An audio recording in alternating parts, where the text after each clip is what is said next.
warahmatullahi wabarakatuh. Salam pers.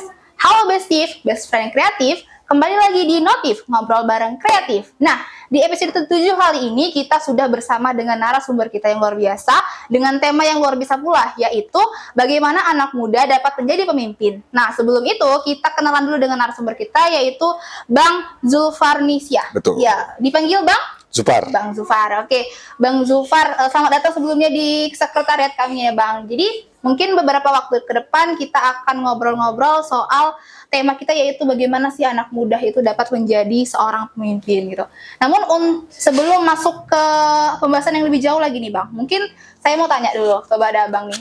Menurut Abang itu pemimpin itu apa sih Bang? Pemimpin itu orang yang dapat mempengaruhi orang lain. Ini dalam konteks seperti dalam lingkup organisasi atau kelompok gitu ya? Ketuanya, ya kan, direkturnya.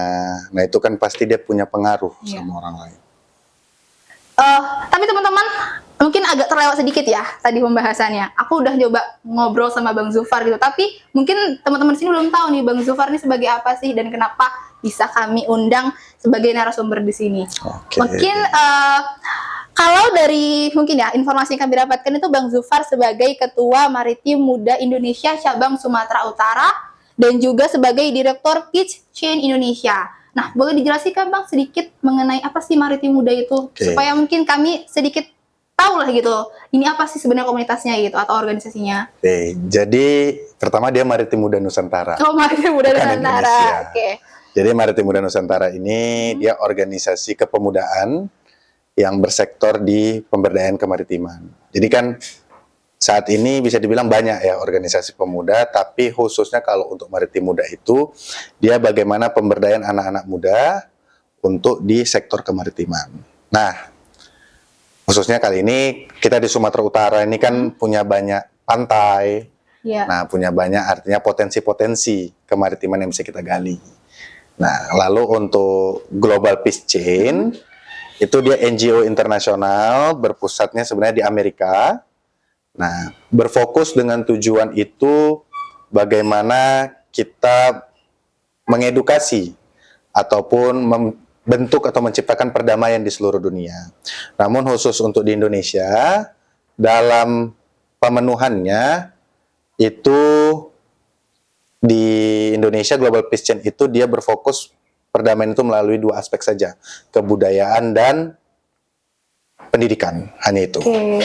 Berarti tadi yang kalau Maritim Muda itu dianya apa ya? Dia itu yang berfokus untuk maritim. Jadi misalnya kalau misalnya organisasi-organisasi yang berbau dengan karang taruna itu apa termasuk ke situ Bang? Atau misalnya pemberdayaan, karena kan kebetulan ada kelompok-kelompok nelayan mungkin, apakah itu masuk ke dalam Maritim Muda juga? Bisa kita jadikan dia program bersama. Nah, tapi jadi Maritim Muda itu dia punya beberapa, kalau kita bilangnya Sabta Bakti, dia ada beberapa aspeknya itu seperti nanti ada Maritim Muda Mengajar, ada juga Maritim Hub. Nah, jadi nanti dia kita kelompokkan kemana. Nah, pemberdayaan seperti misalnya, mana nih pemuda ini mau dia lebih ke ekonomi, nanti akan kita berdayakan di bidang mananya. Nanti dia lebih ke pendidikan, itu dia bisa ke Maritim Muda Mengajar. Oke, berarti tadi selain yang maritim juga ada NGO yang internasional yang pastinya berfokus pada kebudayaan dan juga pendidikan. Tapi saya lihat juga di CV Abang gitu ya kan, saya baca itu ada juga berbau Abang berkontribusi juga di karate itu. Boleh diceritakan nggak Bang, kira-kira di karate itu sejauh mana sih perjalanannya? Karate ya dari kecil ya, waktu itu dari SD sampai sekarang masih menekuni. Ya sekarang alhamdulillah sudah di posisi sudah dan 4. Nah, juga ya memimpin salah satu perguruan di Sumatera Utara. Oke, berarti memang dari pengalaman Abang sendiri, dari mulai tadi organisasi internasional, baru juga mungkin organisasi yang memimpin cabang regional di berbagai kegiatan mungkin ya Bang. Apalagi sudah memiliki jabatan, berarti kan itu sudah berbau dengan kepemimpinan tuh pastinya kan Bang. Mungkin hal ini juga udah melekat sama Abang sehari-hari gitu. Mungkin boleh diceritakan nggak sih Bang, apa sih mungkin tantangan Abang gitu dalam memimpin, apalagi kalau sesuai dengan tema kita ini kan anak muda, Abang sendiri sebagai anak muda pastinya ya kan. Apa sih tantangan Abang sebagai anak muda yang memimpin gitu Bang? Apakah ada tantangan tersendiri? Tantangan anak muda memimpin itu kalau di masyarakat umum satu, paradigma. Paradigma masyarakat secara luas. Orang-orang itu selalu menilai anak muda itu belum layak sebagai pemimpin. Ada satu kata bahwasannya dia belum cukup lah makan asam garamnya. Iya, pengalamannya gitu ya, Bang. Dia belum cukup lah merasakan pahitnya dunia, kok bisa memimpin gitu. Jadi konotasinya bahwasannya yang memimpin ini harus yang beruban, harus yang sudah berumur gitu. Sementara kalau saya pribadi menilai pengalaman itu memang kan rentang waktu. Iya. Rentang waktu. Tapi kan pengalaman itu sifatnya dia berimprovisasi. Ada orang yang pengalamannya puluhan tahun, tapi cuma itu aja. Ada orang yang pengalamannya sekian tahun, tapi dia sudah beragam. Nah, jadi tantangan kalau di masyarakat, di umum, ya paradigma orang. Bahwasannya anak muda itu kok bisa jadi pemimpin? Sulit pastinya. Karena mungkin masih terbawa oleh pemikiran-pemikiran lama mungkin ya Bang, yang mereka berpikir kayak ya umur itulah yang menentukan pengalaman seseorang mungkin. Jadi karena mungkin umurnya masih muda, jadi dianggap belum banyak asam garamnya gitu ya kan Bang. Benar, tapi berarti dia nggak belajar sejarah dulu waktu sekolah. Karena kemerdekaan kita ini didesak oleh para pemuda. Ya, benar. Ya kan, dengan kejadian Rengas Dengklok. Iya, iya. Gitu. Oke, tadi mungkin kalau dari Abang tantangan itu paradigma. Tapi menurut Abang sendiri lah, melihat mungkin beberapa generasi muda saat ini, menurut Abang sendiri apakah generasi sekarang itu, anak muda itu layak untuk menjadi pemimpin, Bang? Dibilang layak tidak layak itu tergantung dari lingkungan. Kalau anak muda itu kan dia hobinya ekspor. Dia pengen mencoba hal baru. Kan jarang kan kita nengok anak-anak itu, wah tiba-tiba besok cita-citanya DPR. Tiba-tiba besok cita-citanya wali kota, enggak. Dia mau ekspor dulu. Ada yang sampai dia bilang, ya dia mau bekerja itu sesuai passionnya dulu. Nah, sama gitu.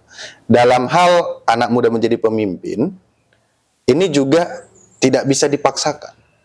Kita tidak bisa mendorong dia, kamu harus menjadi pemimpin ini. Sementara dia sendiri tidak mengalami lingkungan itu.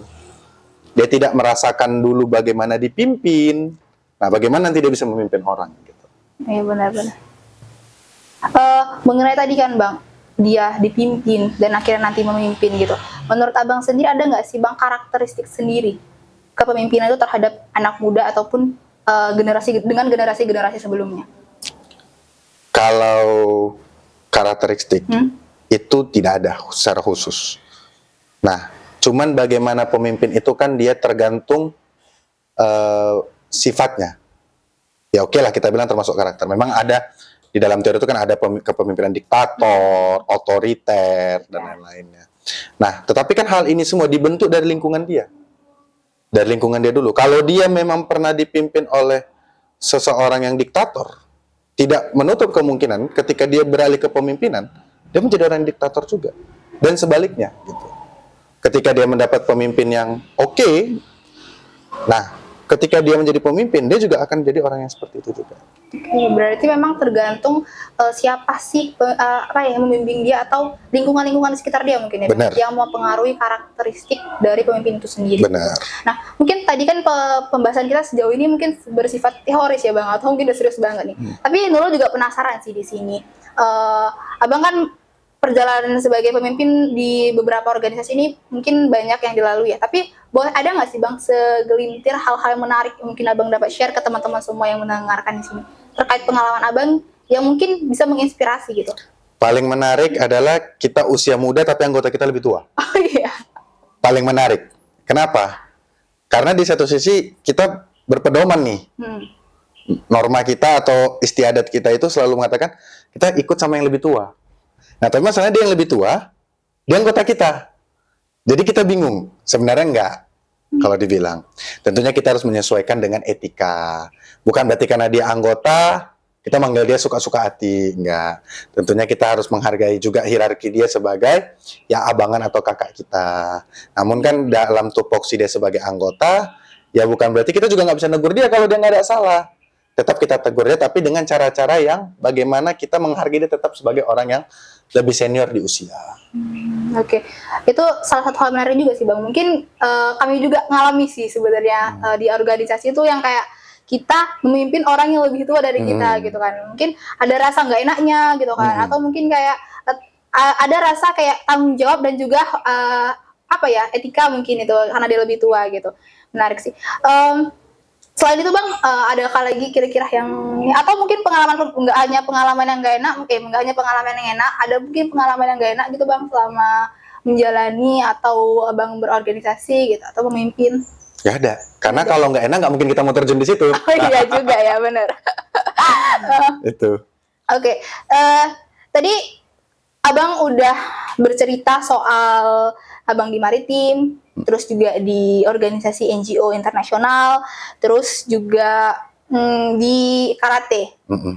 Nah, tadi kita juga udah bicara soal gimana sih Gen Z itu sebagai pemimpin, lalu juga gimana karakteristiknya, gimana juga tantangannya gitu. Ada nggak sih Bang tips-tips mungkin untuk anak muda yang mendengarkan ini yang mungkin dalam diri mereka itu mereka itu pingin apa ya suatu memimpin suatu kelompok atau mungkin kalau misalnya di kampus kan kita akan sering melihat orang seperti itu seperti ada BEM atau organisasi gitu. Ada nggak sih Bang tips untuk meningkatkan itu setidaknya untuk memimpin diri sendiri gitu Bang sebelum nanti memimpin kelompok yang lebih besar lagi? Ada. Apa itu Bang? Siap dipimpin dulu. Oke. Kalau dari lingkup terkecil organisasi itu kan keluarga. Dia harus siap dipimpin sama keluarga, dipimpin oleh ayahnya, oleh ibunya. Nah, anak muda ini kan apa kita bilang? Ngeyel, ngebangkang kan, tukang melawan. Nah, kalau dia dari sini, dia nggak bisa dipimpin, kedepannya juga dia sulit untuk dipimpin oleh orang lain. Nah, begitu juga nanti dia akan menghadapi di suatu community yang pada dasarnya itu tidak lagi sedara, hanya rambut sama hitam gitu kan. Nah, dia juga harus memahami itu. Dia harus juga siap dipimpin. Dan yang kedua adalah ketika dia memimpin suatu organisasi, ya, dia harus memahami dulu bagaimana organisasi itu ada, bagaimana organisasi itu diperuntukkan, gitu. Karena banyak sekali ya kasus di masyarakat, di umum, di saat peralihan pemimpinan, cita dan citra organisasi awalnya itu berubah. Nah, jadi itu kan yang nggak boleh, kita merubah apa yang menjadi keaslian dari suatu organisasi itu. Kalau untuk diri sendiri, kepemimpinan itu, kita sebenarnya harus mulai belajar dari diri sendiri memang. Salah satunya bertanggung jawab pada diri sendiri. Ya, karena pemimpin itu, pada dasarnya dia mempertanggungjawabkan apa yang dibuat oleh anggotanya. Itulah kalau kita di organisasi ada sebelum demisioner kan, laporan pertanggungjawaban dulu wajib dibacakan. Kalau ditolak kita di dalam pimpinan sidang lebih repot lagi kan gitu. Nah sama. Jadi kalau kita nggak bisa bertanggung jawab pada diri kita sendiri, yang pada dasarnya itu adalah perilaku kita yang kita pertanggungjawabkan untuk diri kita sendiri, ya gimana kita mau pertanggungjawabkan untuk orang lain gitu. Oke, itu tadi berarti selain kita memang harus ada kesadaran dari diri sendiri, juga siap juga dipimpin gitu. Tapi kan Bang, kadang dalam memimpin ini ada kendala-kendala yang kita hadapi. Salah satunya mungkin kayak tadi menarik kita memahami gitu kata Bang kan. Sebagai pemimpin juga kita mungkin harus bisa memahami anggota-anggota kita atau orang-orang yang kita pimpin gitu. Tapi kan orang-orang ini punya karakteristik, sifat dan latar belakang atau yang berbeda gitu. Gimana sih Bang sebagai pemimpin itu kita bisa memahami dan ibaratnya bisa mengambil langkah terbaik untuk mengantisipasi gitu kemungkinan-kemungkinan misalnya apa orang ini hilang atau mungkin dia itu tidak efektif dalam bekerja dan lain-lain gitu Bang. Karena kan kita sebagai pemimpin harus bisa mengidentifikasi hal tersebut sepertinya Bang. Itulah fungsi visi misi organisasi. Kita kan bergabung dalam suatu wadah itu karena kecocokan.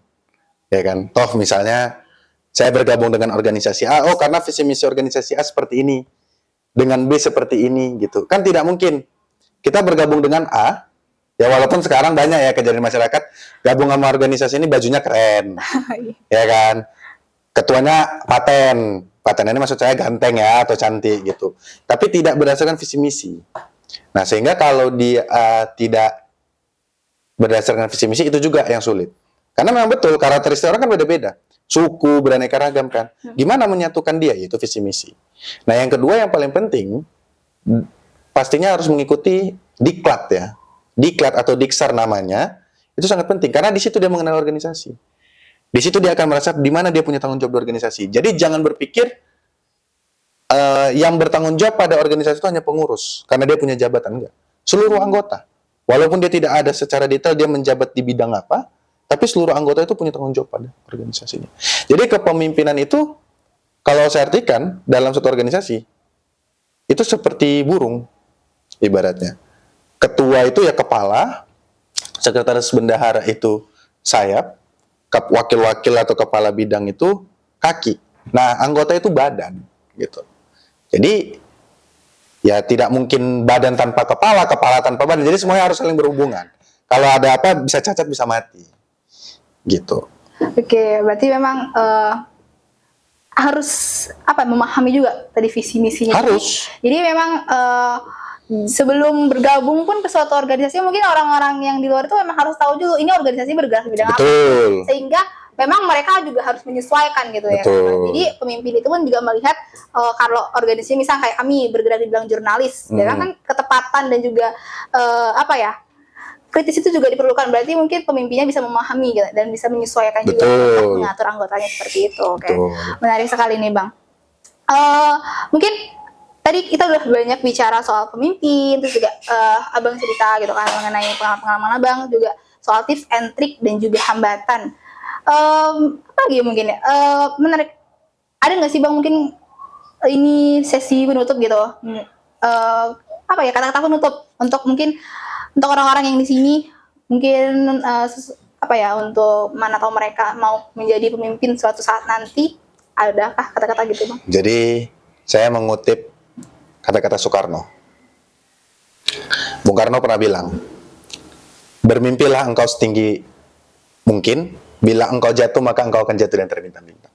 Jadi kalau menurut saya mengatakan ini, sebelum kita mimpi jadi presiden, ya apa salahnya kita mempresidenkan dulu yang lebih kecil. Baik itu suatu organisasi, bahkan sampai yang paling kecil itu ya diri kita sendiri dulu. Gitu.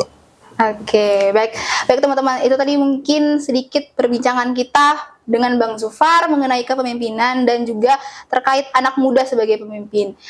Oke, mungkin itu dulu perbincangan kita mengenai Notif hari ini, dan kita akan bertemu lagi dengan episode-episode selanjutnya. Untuk itu teman-teman semua untuk stay tune terus di Notif, ngobrol bareng kreatif. Salam pers. Wassalamualaikum warahmatullahi wabarakatuh.